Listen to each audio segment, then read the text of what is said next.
이스라엘의 전쟁은 매우 독특합니다. 군사가 많은 쪽이 이기는 전쟁이 아닙니다. 사기가 충천한 쪽이 이기는 전쟁도 아닙니다. 전략과 전술이 좋은 쪽이 이기는 전쟁도 아닙니다.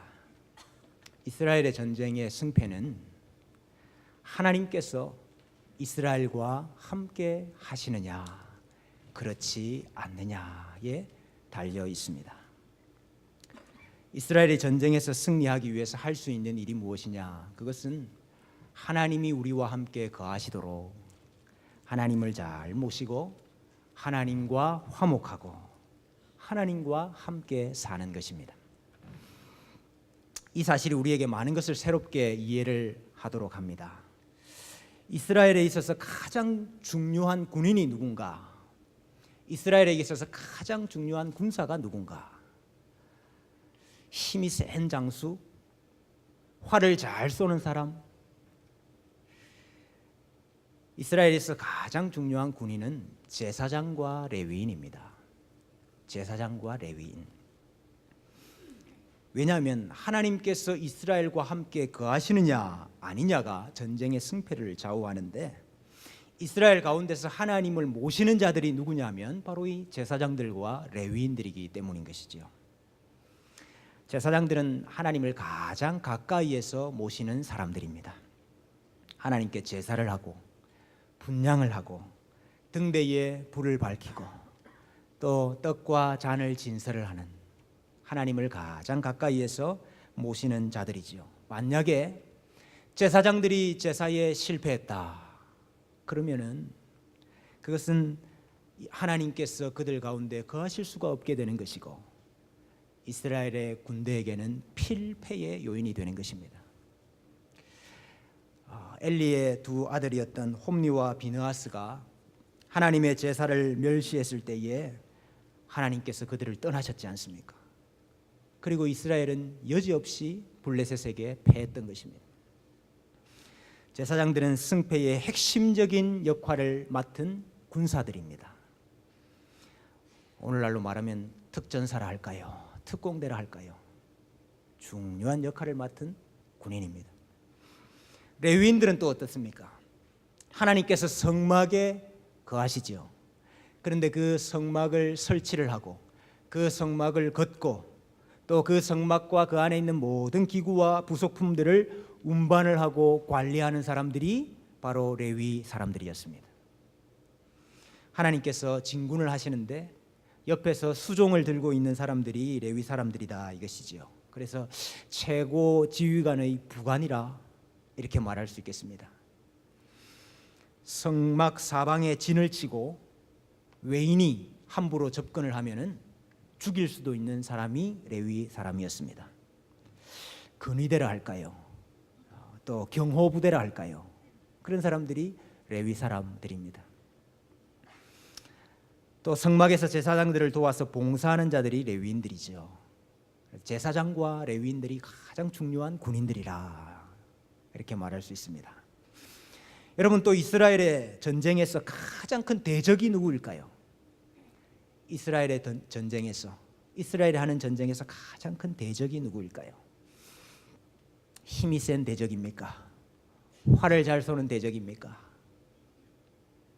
이스라엘의 가장 큰 대적은 죄인입니다. 죄인. 하나님은 죄와 악과 부정한 것을 싫어하시죠. 그것과 함께 거하실 수가 없습니다. 하나님이 부정한 자, 하나님이 죄인과 함께 거하실 수가 없어요. 하나님이 우리와 함께 거하셔야 승리할 수 있는데, 죄인이 있으면, 부정한 자가 있으면 하나님이 우리와 함께 거하시지를 못한다 이 말이죠. 그래서 이스라엘 진은 항상 부정한 것이 없도록 하는 것이 아주 중요했습니다. 부정한 자들이 생기면은 진영 밖에 두었습니다. 미리암이 나병이 걸렸지 않습니까? 미리암이 나병이 걸리니까 미리암을 진영 밖에 두었습니다. 왜냐하면 부정한 사람이 진영 안에 있으면 하나님이 그 진영에 거하실 수가 없기 때문인 것이죠. 그럼 이스라엘이 전쟁에서 반드시 지게 되는 것입니다. 민수기 5장 2절에서 3절에 이스라엘 자손에게 명령하여 모든 나병 환자와 유출병이 있는 자와 죽음으로 부정하게 된 자를 다 진영 밖으로 내보내되 남녀를 막론하고 다 진영 밖으로 내보내어 그들이 진영을 더럽히게 하지 말라. 내가 그 진영 가운데에 거하느니라 그랬습니다. 하나님이 우리와 함께 거하시는 것이 가능하려 그러면 우리 진안에 부정한 자가 없어야 된다는 것이죠. 그래야 전쟁에서 승리할 수 있고 그래야 이스라엘이 이길 수 있다 그것입니다. 오늘 이스라엘 군대가 절체절명의 위기를 맞고 있습니다. 큰 성 여리고성은 이겼는데 작은 성 아이에게 패한 것이 이스라엘의 위기입니까? 아니면 전쟁에 나갔다가 36명이 전사한 그것이 이스라엘의 위기입니까? 이전에는 가나안 족속들의 마음이 물 녹듯이 녹았는데 이제는 이스라엘 백성들의 마음이 다 물 녹듯이 녹아서 사기가 땅에 다 떨어져 버린 이것이 이스라엘의 진짜 위기입니까? 아닙니다. 오늘 이스라엘의 진짜 위기가 있습니다. 오늘 1절 말씀해 보니까 여호와께서 이스라엘 자손들에게 진노하시니라 그랬습니다. 하나님이 진노하시고 계십니다. 26절에 여호와께서 그의 맹렬한 진노를 그치시니 하나님께서 지금 이스라엘에게 맹렬히 진노하고 계십니다. 그 진노로 인하여서 무슨 일이 일어났느냐? 12절 하반절을 보십시오. 내가 다시는 너희와 함께 있지 아니하리라. 내가 다시는 너희와 함께 있지 아니하리라. 이 가히 충격적인 말씀입니다. 두려워하지 말라, 놀라지 말라. 내 하나님 여호와가 어디로 가든지 너와 함께 있을 것이다 말씀하셨던 하나님께서 내가 다시는 너희와 함께 있지 않을 것이다. 너가 발로 밟는 모든 땅을 너에게 주리라도 아니고 이미 주었다라고 말씀하신 하나님께서 아이성 앞에서 패하게 하시고는 내가 다시는 너희와 함께 하지 아니하리라. 여러분, 이 무슨 청청병력과 같은 말씀입니까? 오늘 말씀에 단서가 붙기는 했지만은 하나님이 함께하지 아니하시면 이스라엘은 전쟁에 나갈 필요도 없습니다. 백전백패가 뻔하기 때문입니다. 하나님이 우리와 함께 거하시지 않으면 전쟁을 치러 보나 마나인 것입니다. 오늘 이 말씀은 이스라엘 백성들에게 정신이 번쩍 들게 하는 말씀입니다. 왜냐하면 이스라엘 백성들이 이 사실을 까먹고 있었거든요. 아이성을 보고 오더니 이렇게 이야기를 합니다. 우리 백성들 다 올라갈 필요가 없겠습니다. 2-3천 명 정도만 선택해서 보내면 되겠습니다. 이유가 무엇인고 하니까 그들은 소수니 모든 백성을 그리로 보내어 수고롭게 하지 마소서. 지금 이스라엘이 전쟁을 어떤 대결로 보고 있습니까? 숫자의 대결로 보고 있습니다. 저들은 소수요, 우리는 다수다. 그래서 자신만만했습니다. 여러분, 이스라엘이 전쟁이 그런 겁니까? 이스라엘의 전쟁의 속성이 그런 것입니까? 하늘의 별과 같이 많아 보십시오. 바다의 모래와 같이 많아 보십시오. 하나님이 우리와 함께 거하시지 않으면 모조리 다 떨어지고 모조리 다 날아가 버립니다.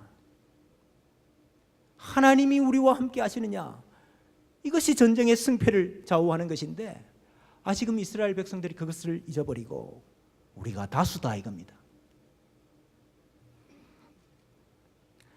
아이성이 이스라엘을 무너뜨린 것입니까? 하나님이 이스라엘을 무너뜨린 것입니까? 여러분, 이거 우리가 정확하게 해야 합니다. 아이성이 이스라엘을 정복을 한 것입니까? 하나님이 지금 이스라엘을 무너뜨리고 계시는 것입니까? 민수기 1장부터 10장에 보면은 이스라엘이 군대를 조직하고 출정을 하는 장면이 나옵니다. 근데 11장에 이스라엘 군대가 출정을 하자마자 적을 만나요. 그래 이스라엘이 깨집니다. 그 적이 누구였는지 아십니까? 첫 번째 만난 그 적이 하나님이었습니다. 하나님. 여호와께서 들으시기에 백성이 악한 말로 원망하매 여호와께서 들으시고 진노하사 여호와의 불을 그들 중에 붙여서 진영 끝을 사르게 하시니. 여러분 이스라엘이 첫 번째로 공격을 당했어요. 근데 그 공격을 누가 했는고 하니까 하나님이 하시더라 이 말이에요. 가나안 족속을 향한 진멸, 가나안 족속을 다 진멸하라. 그 진멸이 이스라엘 백성들 중에도 일어날 수 있습니다. 이스라엘이 진정으로 두려워해야 될 대상이 누구냐? 여러분 가나안 족속을 두려워할 것이 아니고 하나님을 두려워해야 됩니다. 하나님이 우리와 함께 거하시느냐? 여러분 이것을 두려워해야 된다 이 말이지요. 오늘 하나님께서 왜 진노하셨는가? 왜 하나님께서 내가 다시는 이스라엘과 같이 있지 않겠다? 왜 이렇게 말씀을 하시는가 하니까 너희 중에 죄가 있다 이겁니다. 너희 중에 불순종이 있다 이것입니다. 그렇다면 이스라엘 가운데 도대체 무슨 죄가 있었습니다? 무슨 죄가 있었기에 하나님이 이렇게 진노를 하십니까? 아간의 죄였습니다. 아간의 죄. 여러분 아간의 죄는 탐심이었지요. 여러분 이 탐심은 사실 아담부터 시작을 했습니다. 자기 눈에 보기가 좋고 탐스러워 보이고 먹음직도 하고 보암직도 한 이 탐심이 사실은 첫 번째 죄였고 죄의 정상이었죠. 아간이 탐심을 내었는데 누구의 것을 탐내었느냐? 하나님의 것을 탐을 내었습니다. 하나님의 것을 취했어요. 여리고가 첫 번째 열매이기 때문에 다 하나님의 것이라 그랬지요. 그래서 그것들 가운데 어떤 것도 사람이 취할 수가 없다. 그래서 여리고성 다시 짓는 것도 하나님이 금하셨지요. 그 안에 기식이 있는 모든 것들은 다 죽이라고 하셨고 금, 은과 동철 기구들은 하나님의 집에 드리라 그랬습니다. 그런데 하나님께 온전히 다 바쳐진 그것 중에서 신할산의 아름다운 외투 한 벌하고 200세겔의 은과 50세겔 무게 나가는 금덩이 하나를 챙겼습니다. 하나님께서 자기 것 빼앗기는 것을 절대로 가만히 있지 않으십니다. 성소에 기구들을 거룩하게 하기 위해서 기름을 바릅니다.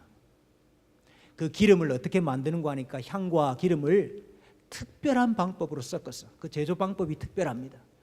특별한 제조 방법으로 그 기름을 만듭니다. 거룩하게 하는 기름이지요. 하나님께 구별시키는 기름이지요. 근데 하나님이 절대로 그 기름은 사람이 쓰지 마라. 좋은 향내 난다고 그거 사람 몸에 바르지 마라. 그러한 방식으로 만들지도 마라. 왜냐하면 그것은 하나님의 것이기 때문에, 하나님께 구별된 것이기 때문에 그것을 사람이 사용하는 것을 하나님은 허락하지 않으십니다. 오늘 아간이 하나님의 것을 탐을 내어서 하나님의 것을 가져갔어요. 여러분 이스라엘의 대적이 아이성입니까? 죄입니까? 이스라엘의 대적이 아이성에 관한 족속들입니까? 우리 안에 있는 죄입니까? 죄입니다. 죄. 대적이 죄입니다. 이 아간의 죄를 오늘 우리로 말하면 어떤 죄라 말할 수 있겠습니까? 성도들이 하나님께 드린 헌금을 손을 냈다. 이거 아간의 죄라고 말할 수 있겠지요.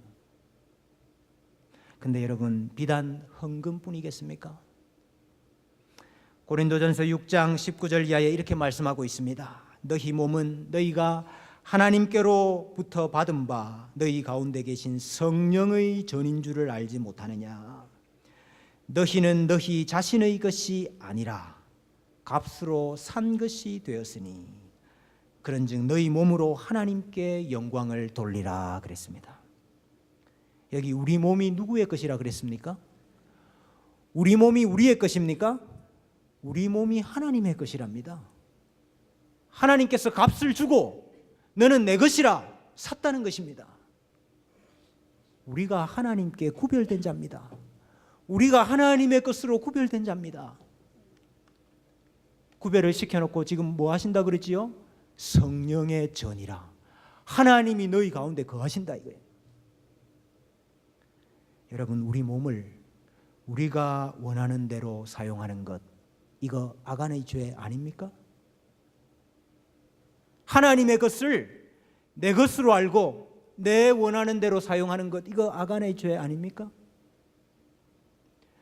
하나님이 우리에게 주신 건강, 이건 내 것이라 생각하고 내 건강 가지고 내가 하고 싶은 일들 하는 거, 이거 아간의 죄 아닙니까? 하나님께서 주신 재물, 이 재물 내 것인 줄 알고 내 통장에 들어가 있으니까 내 것인 줄 알고 내가 원하는 대로 사용하는 것, 이거 아간의 죄 아닙니까? 하나님께서 주신 나의 시간, 그거 나의 것인 줄 알고 내가 원하는 대로 사용하는 거, 이것 아간의 죄 아닙니까? 오늘 천만다행인 것은 하나님께서 단서를 붙이신 거예요. 내가 다시는 너희와 함께 하지 않겠다 말씀하셨는데 그 단서가 있어요. 단서가 12절에 보니까 그 온전히 바친 물건을 너희 중에서 멸하지 아니하면 내가 다시는 너희와 함께 있지 아니하리라. 하나님께서 너희 가운데 있는 악을, 너희 가운데 있는 죄를, 너희 가운데 있는 불순종을 제거하라. 제거하면 다시 내가 너희와 함께 할 것이라는 약속이지요. 13절에 엎드려 있는 여호수아에게 이렇게 말씀하십니다. 너는 일어나서 백성을 거룩하게 하여 이르기를 너희는 내일을 위하여 스스로 거룩하게 하라. 백성이 스스로 거룩하게 하면, 다시 성결하게 하면 내일이 있을 것이다, 소망이 있을 것이다, 이 말씀이지요. 여러분, 회개가 능력입니다. 회개가 능력입니다. 회개가 무슨 능력입니까? 회개가 대적을 이길 능력입니다. 패배하고 무너지고 실패했던 것들을 다시 일으켜 세우는 능력이 무엇이냐? 우리의 회개입니다. 회개.